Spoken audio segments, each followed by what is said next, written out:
This is the Miller Lite Cowboys Hour, supported by Albertsons and brought to you by Miller Lite, the only beer of the Cowboys. It's Miller time. Albertsons and Tom Thumb, the official supermarket and pharmacy of the Dallas Cowboys.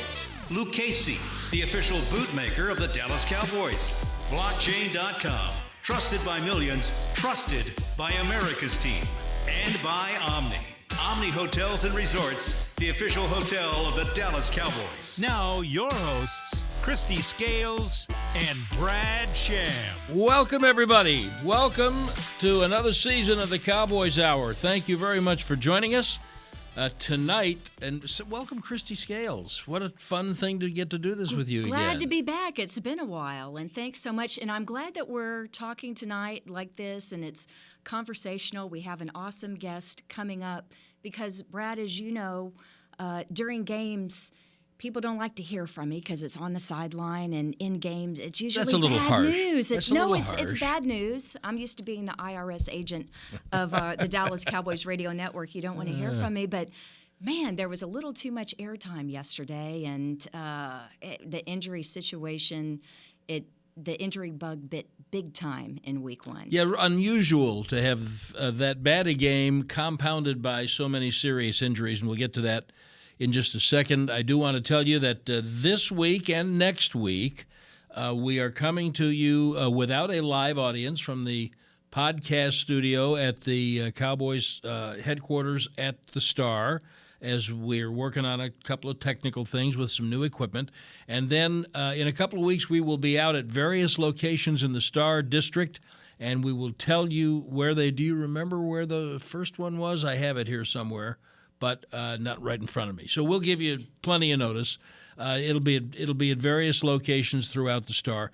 DeMarcus Lawrence is going to be our guest this evening, and he's on his way. He had a meeting, and he had to attend to some stuff, and he'll be here in just a moment. It gives us a chance to get caught up on some business, one of which is the story that is breaking on the interwebs that Dak Prescott has had successful hand surgery, and he will be back in 6 or 7 weeks, probably. The problem is they've got a bye. That's right. The timing falls out right around Halloween, the game against Chicago here, but then they got a bye the next week, right? That's right, and it's actually fortuitous because you're basically buying Dak an extra week because the bye does change. It can change year to year, and usually teams like to have the bye a little bit later.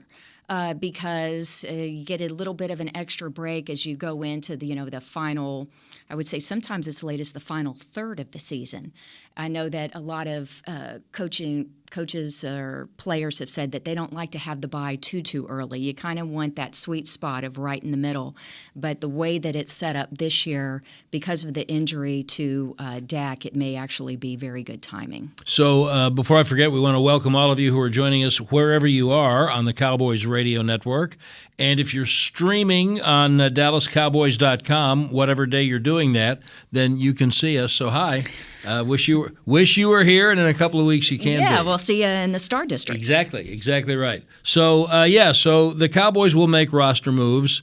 They will some of this is a little esoteric, but, technically Cooper Rush is on the practice squad. But if Dak Prescott's going to miss that many weeks, then the likelihood is they'd put him on injured reserve, which is a minimum of 4 weeks, and then you would probably sign Cooper Rush to the active roster, and that would be the corresponding roster move.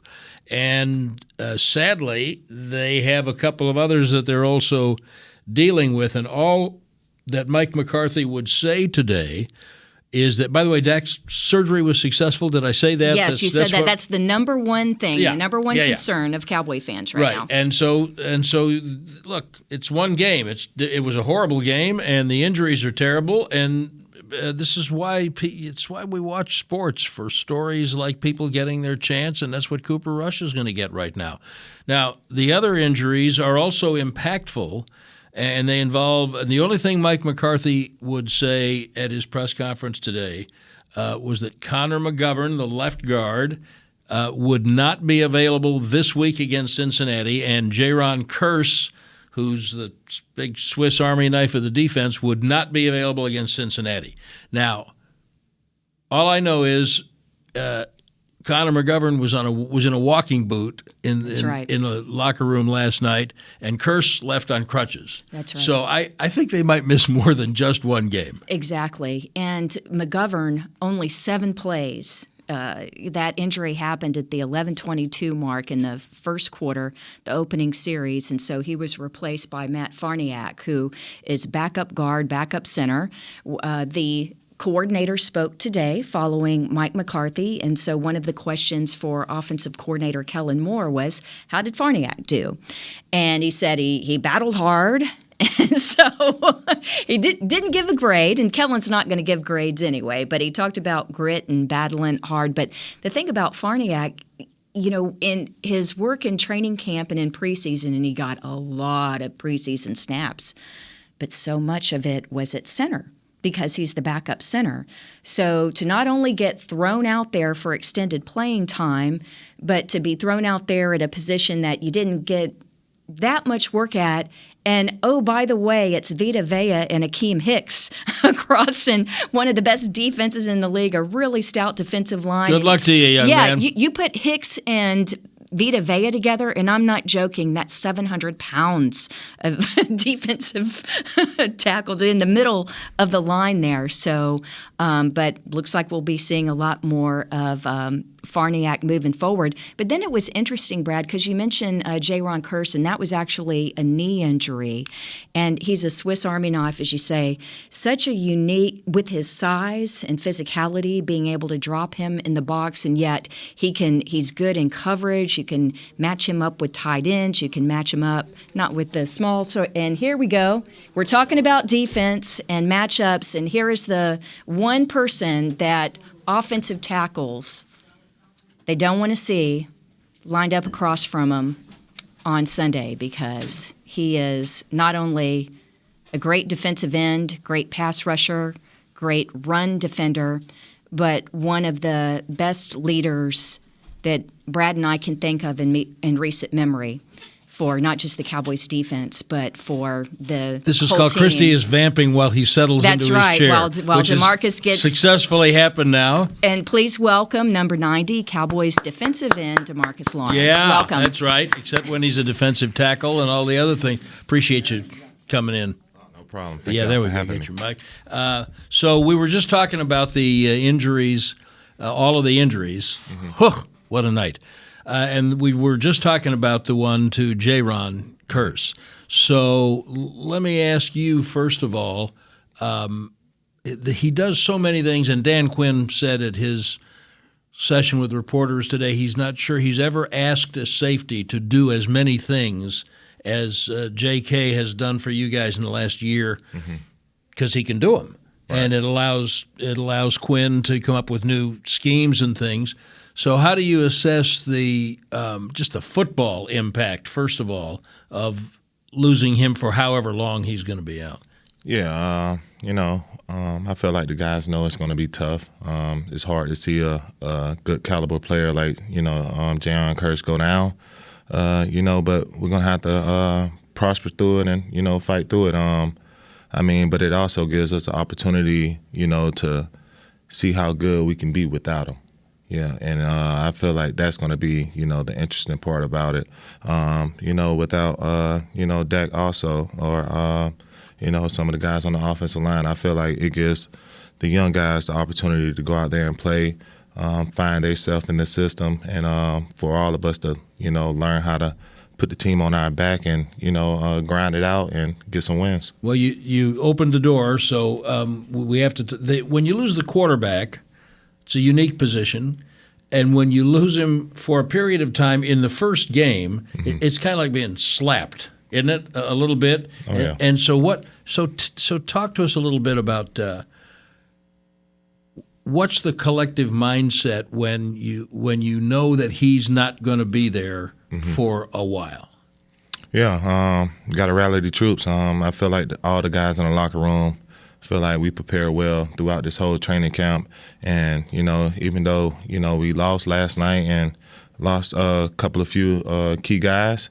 I mean, it's all about, persevering and, being resilient through those times and understanding what we got to do because it's a long season. Those guys going to be back, hopefully sooner than later, but if, we handle our job and do things the right way, we can put ourselves in a good position when they come back. So sadly, you have a little too much personal knowledge about this because it was week 2. What was it, Wednesday? Oh yeah. When you broke your foot last year, and then you were out for a long time, and I wonder what you learned that in that period, both from the standpoint of the guy who's out, that you can commiserate with on the defensive side, Kearse, but also with Dak and McGovern, and then as a leader, which you clearly are, what can you take from your situation last year to bring to helping everybody get over that hump? Yeah, just recapping on the situation last year, I feel like defense, got tremendously better without me last year after that week 1 loss. So I feel like, it's going to be the same thing. It helps me, grow into my leadership role, being able to, help rally the troops and make sure everybody is ready, to go out there and do their job. And it's really all about just taking it one day and one game at a time. Staying with your preparation and not getting outside of the game, and just staying focused on it. So I feel like we're going to be okay. I want to stay with that leadership thing for a minute before we have to take our first break. I've said this to you before, so this is not new. I have certainly since Sean Lee left, to me, there's no question you're the leader of the defense.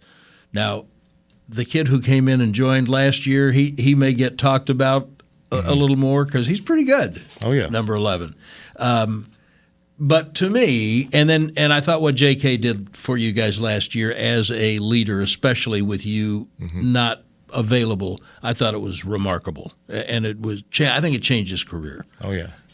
But to me, this is still your room, the defensive room, and you kind of look at it that way too, don't you? Oh, most definitely, most definitely. I had some great leaders coming up, and I just want to make sure, I'm passing the torch on being able to not just, help my guys be football players, but also be men, and being able to stand up and, stand by what you say and what you do. And that's really all about, this game of football is really just a brotherhood and being able to, help the guys rise to the occasion and, break out of their shells and their fears and being able to play loose and have fun like big kids, but also understand they're still men. So. Okay. DeMarcus Lawrence is our guest. We're delighted to start off the season. Couldn't have asked for a better guest to start off the season than number 90. And we're going to take a break, and then Kristi will grill you within an inch of your young life. You'll never recover from that inquisition. We're delighted to have everybody with us with DeMarcus Lawrence on our first Cowboy Hour of the season, and we'll be right back.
Cowboys Hour, supported by Albertsons.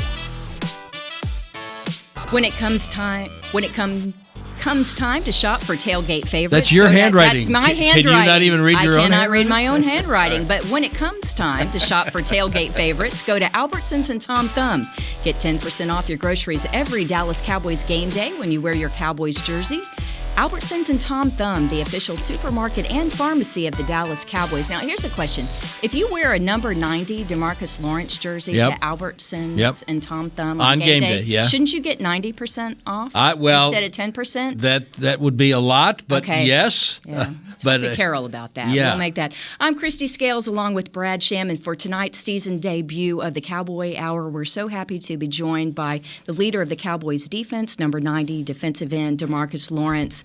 And DeMarcus, one of the things that we were talking about before going into break was dealing with injuries. It's something that Dak and J-Ron, Connor McGovern, even Terrell Basham are dealing with now, something you dealt with last year.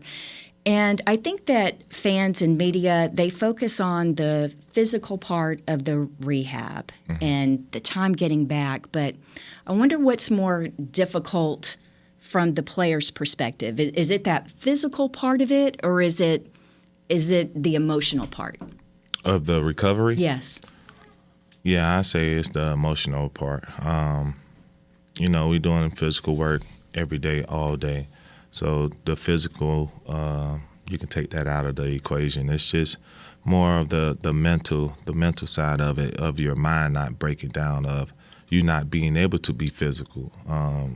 Once you do something for a long time, you get used to it, and once somebody take it away, it's like, what now? So being able to, keep your mental strong throughout the process, knowing that day is going to come where you can, get back on the field, that's the most important thing. Yeah, and one of the words you used earlier was being resilient, resiliency, and we know that that's one of the themes this year, the T-shirts in the locker room. Last week we saw with resiliency. Is that for the entire season, or is that something that McCarthy had for the beginning of the season, and how do you define that? Yeah, I think it's something he had for the beginning of the season. I'm pretty sure, he ain't have it, planned out for us to have to be resilient in this type of way. But, just something I feel he wanted to talk about last year, being able to be resilient and understand, where we want to go this year. So I know, through this time, we're going to have to be resilient, being able to, fight for the guys that, we lost yesterday, but it's going to be a great season. And one of those players, Terrell Basham, with the thigh injury yesterday, have you spoken with him today, or can you update on how physically or mentally how he's doing? Yeah, Bash is doing pretty good. I feel the worst news he said he had was a contusion. A contusion. I don't know how bad it is, though. But, he feels like he's going to be better in a week or two. So, that's good news, because when he came, he literally had to be helped off the field. Yeah. It was pretty tough. Did you see him when he was leaving the field? Yeah, well, I mean, contusion is a bruise. So, right. So it's depending on the area that he has the bruise, and it's like on his hip bone. Yeah, no wonder. Even worse. Yeah, it can't move. Yeah, I mean, he looked like he'd been shot, and now I know why. Oh yeah. Well, that's why you had 10 D linemen up last night, right? Yeah. And fortunately, you're deep. You're deep in that room. Yeah, we're very deep. And that's why we call them the trenches. The trenches ain't nothing to play with. I have to be very physical to be down there, and always stay on guard. Because it's a dangerous game, and injuries always happen. So, I am. Awe is a little strong, because I'm in awe of what you guys do physically, the price you pay, the sacrifices you make. I am amazed at, for the generation that all of you are, I'm including you in the little baby rookies, okay? Social media is such a big part of y'all's life. Now, you've been a little less active maybe lately, but I follow you some, so you're out there. and it's such a big part of your life, and it's so negative. I heard Leighton ask this question in a phone interview today, and I'm interested in your thoughts. How do you keep that noise? You don't need more negative. People don't understand. It's not like y'all trying to lose a game, right? You're paying a heck of a price physically to do everything you can to try to win a game. How do you keep all the negative stuff, especially on social media, out of your head and your out from in front of your face? Yeah, I say the main thing is sacrifice. Being able to sacrifice that time away from social media, understanding that, we have a lot of Cowboy fans out here. So what comes that is a lot of Cowboy haters. And sometimes they're the same people. I'm telling you, it's a very thin line. But being able to, push that aside, focus on the task at hand and, not even, worry about the outside noise. If you go out there on a football field and have to play a football game, I'm pretty sure you're not at, middle linebacker looking around and seeing who's in the crowd. That's the same thing with social media. You have to just stay focused on what you have going on in life and not worrying about, what everybody else has going on. Okay, do you now or have you ever checked your phone at halftime? I believe I have, but I really don't. It has You to quit. be. Wait a minute. During the regular season or during preseason? No, period. Period. Yeah, Period. Okay. Like, Okay. Yeah. But there are guys who do, right? Oh, yeah, most definitely.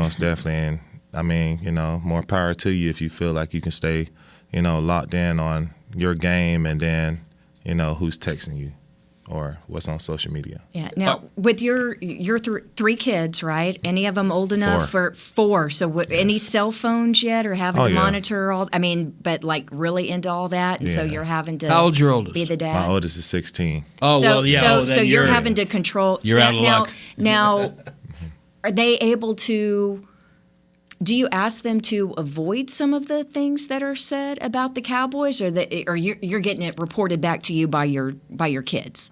Well, I got a marketer, that be online all day, every day. I feel like he tried to do his best with keeping the noise down, making sure my family don't, have to see none of that or, hear anything crazy. But, it's really all about, really putting those parental blocks on their phones and, making sure they can't go to all the TikToks and Facebooks and, things like that. And, got some pretty interesting parents of my kids' friends. So, they be, letting me know all the details on what I should do and stuff. Sure. Now wait. Like online or they call you or they text you? They'll give me info about, the apps. Like, hey, like my son want to get this app. Like, is Damari on it? Or, like should we get it for him? Or what is it gonna do? Like, Facebook Messenger for kids. So like there is that's a thing. Yeah, it's a thing. Yeah, so like they can actually interact and talk with each other. But I feel like also shout out to Blockchain, Cowboys sponsor. But with how the world is going, they're gonna be able. It's getting them another way to have access to communicate. Right. And I feel like people these days, like we don't been through COVID and all this, and now we don't got into a shell where we don't really like to face-to-face communicate. So it's just getting them another way to communicate. So that's I by the way, I don't feel bad at all. My son is older than you, so I don't feel bad about not knowing about Facebook DM for kids or whatever that should. Welcome to 2022. That Brad. shouldn't even. No, I mean, look for someone my age. He's very technically capable. Pretty adept, he but really is. that is scary. That's something that's just not necessary. I do have one more question about the kids, especially when they were younger. Would they be able to know, based on your demeanor, after a game or like the next morning after a night game, whether the Cowboys had won or lost? From my demeanor. I guess I'm asking, taking it home with you. Yeah, no. They'll never know. I'm always going to come in the same dad every day, whether it's a good day or bad day. And the reason is they don't deserve the energy that came from, this place or my job, So with that said, nah, never. Good for you.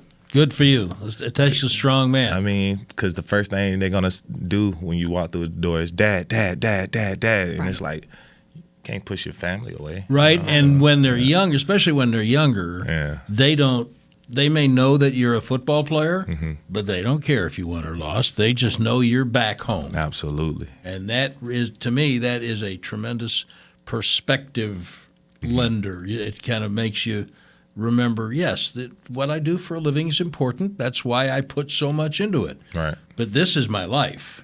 Indeed. And you've done a great job of holding on to that perspective. All right, we're going to talk some more with DeMarcus Lawrence and talk a little bit about what's coming up for the Cowboys and how things progress as they handle the injuries and get ready for the Cincinnati Bengals. I'm Brad Sham with Kristi Scales. The Cowboys Hour coming to you from the Cowboys Podcast Studio at the Star in Frisco, and we'll be right back.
The Cowboys Hour along the Dallas Cowboys Radio Network, also supported by Lucchese, the official bootmaker of the Dallas Cowboys cheerleaders. I'm Kristi Scales along with Brad Sham. And for the 2022 season debut of the Cowboys Hour, we are thrilled to be joined by DeMarcus Lawrence, the leader of the Cowboys defense. And during the commercial break, we were talking about the number of snaps that the defensive linemen took. DeMarcus had the most of the defensive linemen last night. Of course, it should be. with 60% of the snaps, so 37 last night, followed by Osa Odigizua.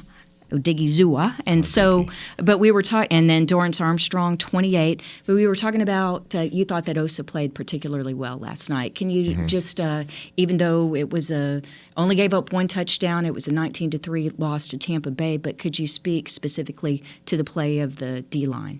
Yeah, for Osa personally, I feel like he played well just because of his gap discipline, being able to, play a position that, we call like a 2-eye, and he basically has to play double teams. So being able to play those double teams, shed his blocks, and stay in his gap, I mean, it's a hard thing to do, but he did a hell of a job last night playing it, keeping our linebackers, free to flow downhill and make plays. Which they did. I thought Van Der Esch had a heck of a game. Really did. Oh, yeah. And that's one reason why.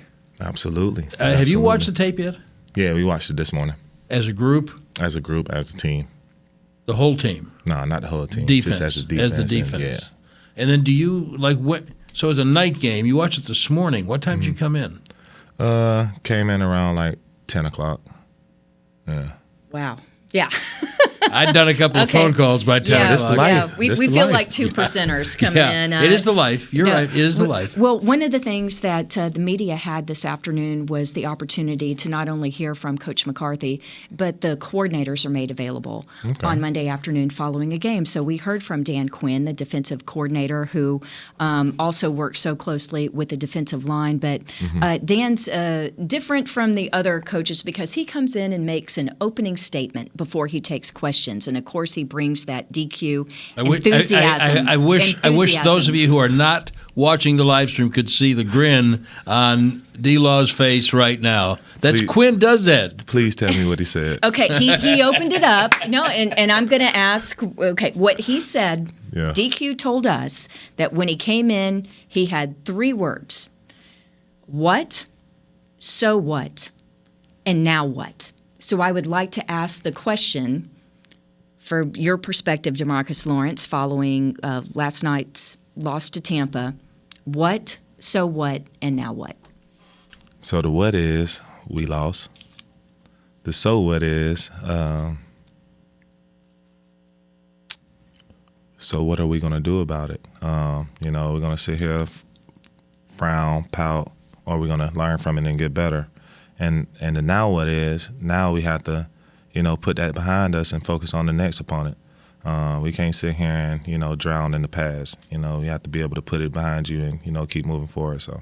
Yeah, the other thing that Dan said was Cincinnati is the upcoming opponent on Sunday. So the Bengals are coming into town, and they had a very disappointing loss yesterday, losing in overtime to Pittsburgh, and most folks would say that was an upset.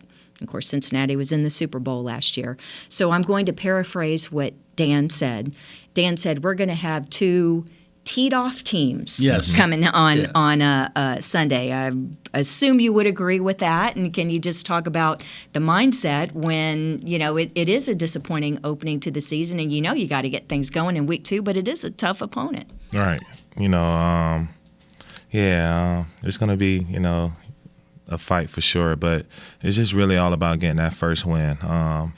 That says a lot about a team, but also it boosts a team's confidence heading into every week, coming off a first win. So being able to get that first win, to set our mark on the season is really what it's really about. So we may have had this conversation a couple of weeks ago in part, but it has been a while, and I'm not sure it's happened since you've been here, that the defense has been considered the dominant unit. This franchise going back to almost its inception, once it got its legs under it, has been kind of star-driven, and there's always been stars at quarterback and running back and wide receiver and offensive line, and some of the defenses have been really, really good. But the offenses have always been the ones that had the star power. And I don't remember the last time coming into a season that most people, whether it was here or outside Dallas-Fort Worth, would look at the team and say, well, it's the defense that's going to have to carry them this year. Did you feel that that kind of scrutiny? And I'm presuming that you all said, yes, please, more of that. Mm-hmm. Yeah, I felt like in training camp we all, as a defense, talked about, what we want to be this year, and being able to make it to a championship and how that looks for us, and what type of goals we're going to have to set in order to be the best defense, in the league, and, being able to, help our offense get the ball more and, put up more points. So it's a good thing, but also, it comes with a lot of responsibility, with everybody looking at you as, the best on the team. So they're going to expect more from you, especially, from our season last year and the turnovers and, all those good plays. So it's just all really about complementary football at the end of the day, and being able to, get the ball back for our offense so they can score more points. Well, I asked the question because now, without the quarterback, I'm in a lot of fans' imaginations, you or somebody would get the whole defensive group together, and maybe it happened this morning, and say, okay, we can't do anything about who's playing quarterback, but we can control the game. That's on us. Has that already happened?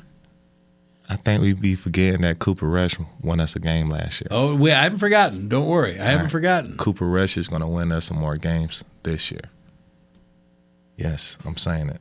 But what was the feeling going into that game at Minnesota last year, the one where Cooper came in and played well, and it was such a fine road victory? What did you take from, first of all, what was your mindset going in, and then what was the takeaway from it that carries to this year? Did you even make that trip? Yeah, No, well, you weren't playing. You weren't playing Minnesota because game. you were Right. out in week 2 and not back yet. But the team can take something. What do you think the team can take from that and apply to this situation? Being the next man up, and how important that is to our training and, the process of football. One man goes down, the next man go up, and we have to be able to count on you. And Cooper don't put in his time and his work over the years, and then made his plays on the field, to help us win games. So we know we can count on him. It's all about, us as a defense, getting him the ball more and getting him more opportunities. Yeah, and I love that you mentioned that, and you used the term complementary football earlier. And I think Cowboy fans are well aware of the great turnover ratio last year. So the Cowboys ended up plus 14, which was tied for first in the NFL. Turnover differential means we're taking the ball away more than we're giving it away. So you want to be plus. You want to take it more than you give it away. And the Cowboys, a plus 14. But to me, what's more important than that is what happens after you get the takeaway. Are you able to convert? Because usually when you take it away, the defense is setting up the offense, often in good field position or scoring on a interception or fumble return. This is really important. The Cowboys scored 119 points following takeaways last year. Well, so the Cowboys were the number one scoring offense in the league, and it was in large part because of what DeMarcus's defense did to set up the offense. 22 different defensive players scored touchdowns, if I'm not mistaken. Well, not defensive players, but players overall. You said defense, players. 22 Yeah, defense. overall. It felt like defensive players. Carlos Watkins, Felt like that was my favorite touchdown of the year was Very Carlos. close. You don't get too many defensive tackles scoring touchdowns. But here's the thing. Gave the ball away. The Cowboys only gave the ball away 20 times, and opponents scored 35 points after giving it away. So take that differential. The Cowboys were plus 84 last year, plus 84 points. That's a tremendous amount.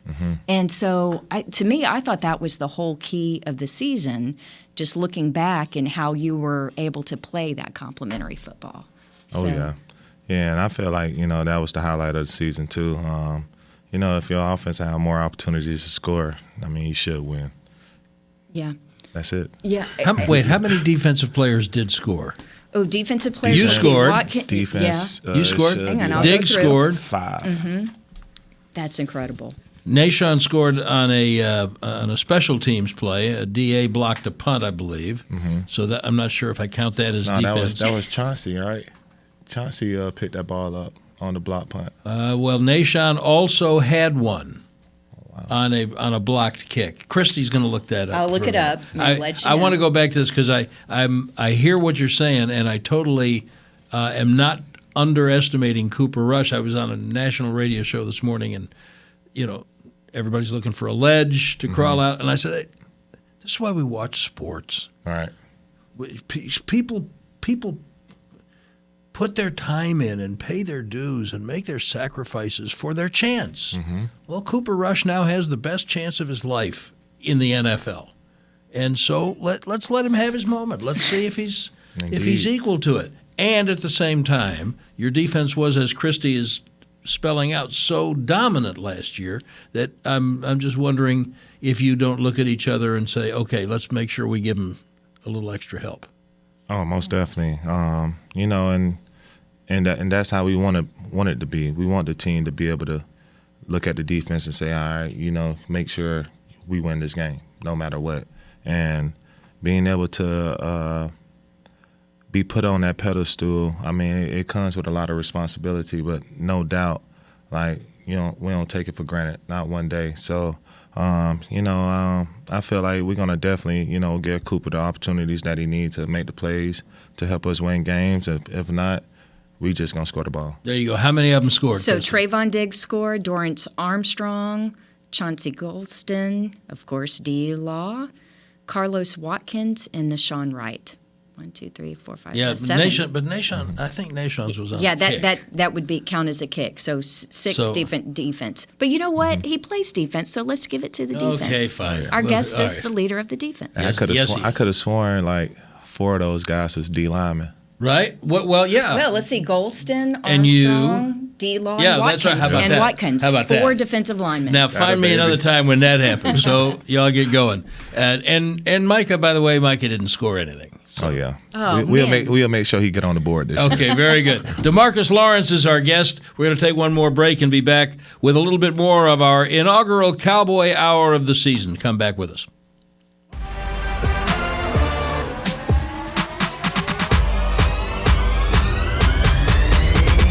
Go Cowboys!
Cowboys Hour, supported by Albertsons.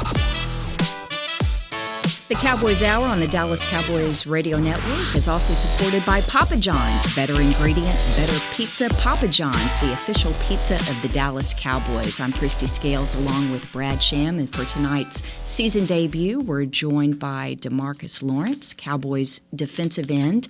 And DeMarcus, one of the big question marks for fans entering the season is the other side of the ball from you, but the Cowboys' offensive line. Mm-hmm. And that was after Tyron Smith suffered the hamstring injury, knowing that Tyler Smith, even though is a first-round draft pick and, high aspirations, but having to step in at left tackle at the start of this season. And by all appearances, we don't get to watch the film the same way that you guys do, but it looks like he more than held his own last night. You went against him throughout camp, even though he played mostly guard. What was your confidence level in Tyler, and what do you like about him?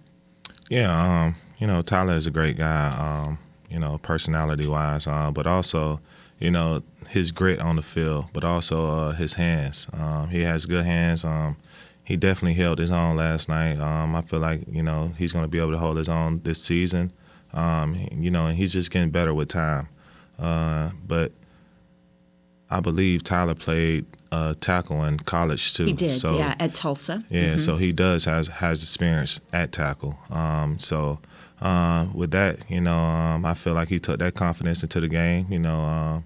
Just touching back on what he did in Tulsa and roll with it, and it did him well last night. He also is getting a master class from Jason Peters. Oh, yeah. Right now. And I always say this because I am Tyron Smith's biggest fan, mm-hmm. But people just don't understand the difference in the schedule for a guy like it was you last year. Mm-hmm. You're on your own rehab schedule for a while, so you can't be in all the places you might want to be for the young players and be as hands-on.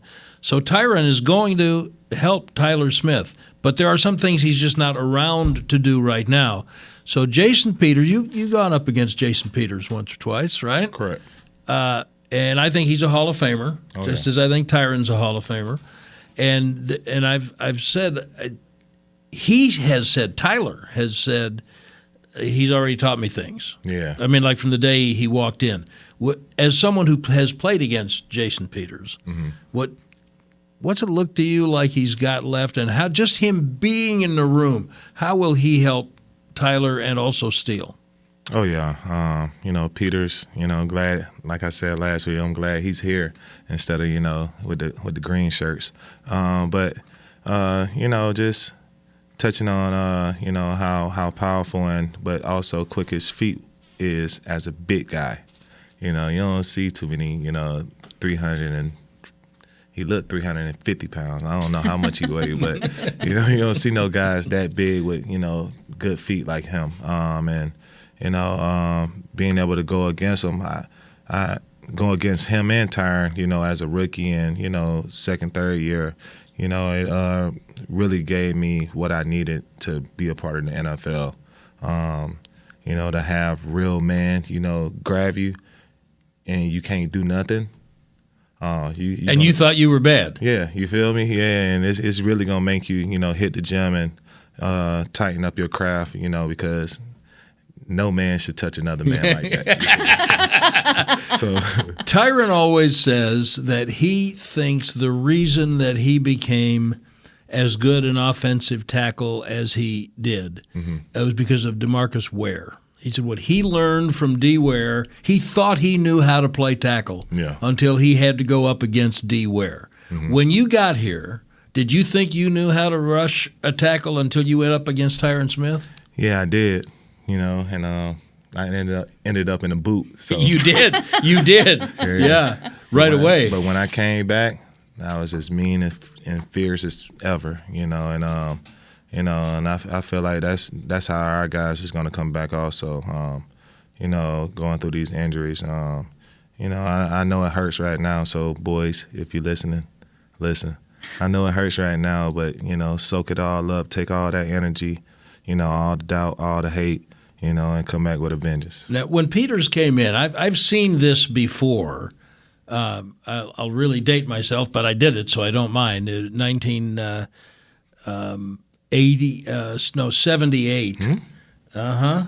And the Cowboys were the defending Super Bowl champions. Their tight end, the great Billy Joe Dupree, one of my all-time favorite players, got hurt. Jackie Smith, now in the Hall of Fame, had retired from the then St. Louis Cardinals, Hall of Fame player. But he went up against Charlie Waters and Cliff Harris twice a year for 10 years. And there was a hatred. And, Peters was an Eagle. Yeah. And he was all Eagle when he was over there, being a native Texan especially. And I know when Jackie Smith walked into the Cowboys locker room that they looked at each other like, are we sure this is a good idea? Is this really going to work? Was there? And of course it did. And he wound up being a great teammate, and they were great teammates to him. Was there any of that with Peters? When Peters came in and y'all who have been going up against him for a while looked at him and said, you're in the wrong place? Nah, I don't feel that. I feel like, it's more of a welcome. Peters done played a lot of great ball for the NFL, and as this being a brotherhood, we understand that players get traded or people change teams for various reasons. So we don't take no hate to that. Well, DeMarcus, Brad, I have to defend my broadcast partner here when he's talking about 1970. It is old school. He's taken it old school. It is his 44th year with Dallas Cowboys Radio Network. What you say, the St. Louis Cardinals? That's where they were. That's where they used to be. And before that, they were the Chicago Cardinals. They were the Chicago Cardinals, but I wasn't around for that.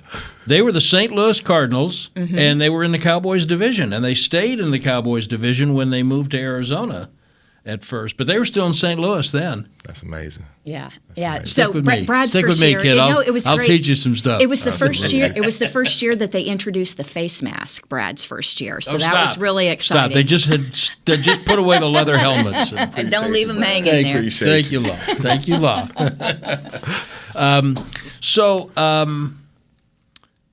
You look like you've got one. Well, no, I was just looking forward to the upcoming game.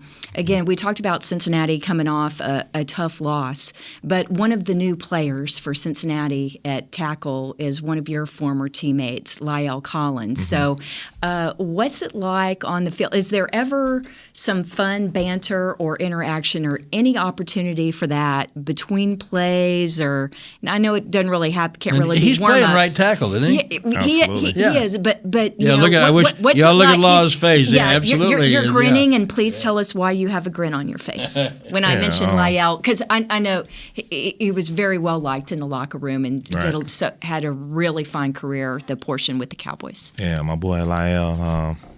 Miss him. Glad he's doing his thing over there with Cincinnati. Can't wait to play him this week. It's going to be exciting being able to see a familiar face across from you. But with different jersey color on.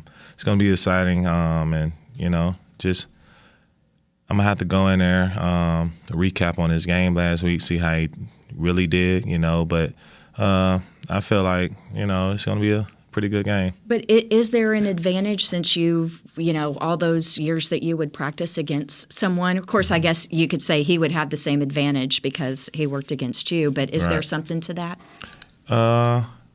Yes and no.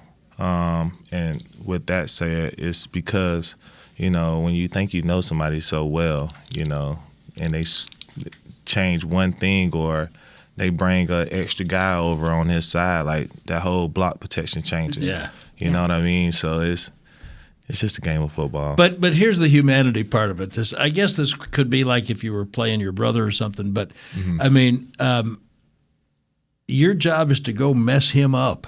Right. And now everybody knows one of the great things about LC is he will play right through the whistle. And his job is to try to mess you up a little bit. Isn't that weird? No. All right, you now have me ready to go for this game. Thank you. Hey, DeMarcus, thank you for coming in. Appreciate you very much. He is the heartbeat of the Cowboys defense, DeMarcus Lawrence. For Kristi Scales, I'm Brad Sham. Thank you very much for being with us on the first Cowboys Hour of the season. One more in the podcast studio next week. This has been a production of DallasCowboys.com and the Dallas Cowboys Football Club. How about this, Cowboys? Yeah!